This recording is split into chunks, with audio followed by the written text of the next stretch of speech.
All right, it's interesting. You look at Trea Turner. I always forget, how much power he has. When I look at him, I go, oh, small guy, swift, he's fast, steals back. No, he had 21 home runs. He drives in 100 runs. He is such a balanced player. It's why he's so coveted.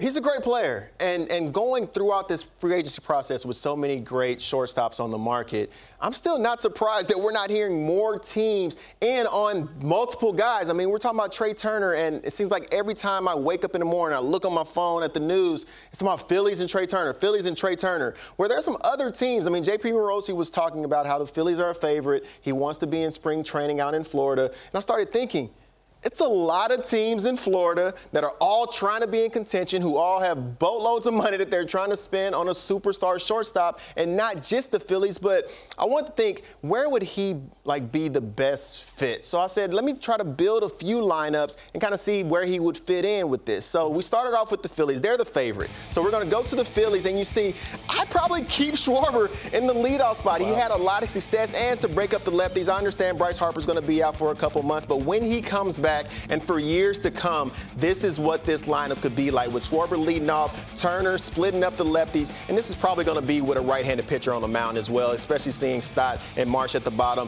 Veerling could come in. You can see those guys move around, but Turner will be a huge piece, bringing in some speed to get on the base for Harper and Real Muto. After that, I'm going to say, well, what about the Twins? They said they have all this money for Carlos Correa. If you have the money for Carlos Correa, you got to have the same money for Trea Turner. So if you end up losing out on Correa, Trea Turner can fit right in and be just as productive on defense and arguably with the bat as Carlos Correa. And maybe you can even sign him for a longer period of time, because I know they gave Correa a few different options to look at, but he can come in, fit in right in the leadoff spot, right behind, right in front of Rise, and hopefully Buxton can come out and do his thing, Polanco, and so forth and so be. And then the surprising one that I feel like nobody's talking about, how about when the winter meetings come around, the Phillies aren't the favorite no more. The Cardinals say, you know what? Let's go ahead and kick the tires a little bit, try to make a big move, and bring in Trea Turner to be our leadoff hitter. And with Turner coming in, I see Evan, he can be right field, but he can also go over to second base. And then this lineup right here, if you're able to add that one more piece to that Cardinals lineup, I mean, these guys would be unstoppable, because if one guy is not on, another guy will be. And you saw that just with Goldie and Arenado. So you add that one more piece in there, they're arguably right there neck and neck with how the Dodgers have been looking for years, and the Astros. So, I mean, Turner can go to any of these teams. I understand there's a favorite, but it's so many shortstops, and when winter meetings come around, especially after Judge signs, a lot of these rumors are going to start switching up, and another team may try to sneak in and get Turner if they can. Yeah, I just go back to my research packet. We got an incredible research team here at the network. Every day you read this packet during the season, and it has hitting streaks, on-base streaks. This guy's name's all over the packet every day, and when his one streak ends, it starts again. What I'm saying is, wherever Trea Turner gets put in, he's game-changing, and you're automatic.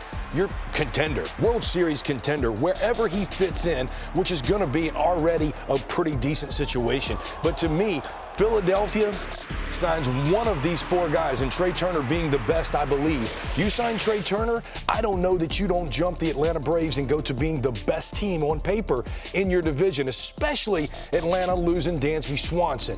And Acuna is going to have to come back and really pick up that slack. Philadelphia is on fire right now, and the word we hear, it's going to keep climbing, because one of the four, if not Trea Turner, is going there. Yeah, there's some thought as well that ultimately Aaron Judge might be the biggest name, but Trea Turner is going to be the best free agent available. When you look at what he's going to do in his career over the duration of this contract, he's going to be one that you're going to say, that guy was the stud from the class of 2022. I think so, because a lot of people, they try to talk about, oh, well, when his speed declines, he won't be the same player. But don't forget, Trea can put the bat on the ball, he can drive the ball out of the yard, he can do everything on the field that you need him to do. He's a great leader. He's cool, calm, and collective. He posts every single day. He's going to be a reliable piece for years to come. So you just can't undervalue what Trea Turner brings to the field. Everywhere he's been good, and he's been a difference maker. He's a World Series champion. Made a difference with the Nationals, made a difference with the Dodgers. You can't argue that. Yeah. NC State, by the way. Also, Carlos Rodon and my man Dan Plesac. DJ Dan.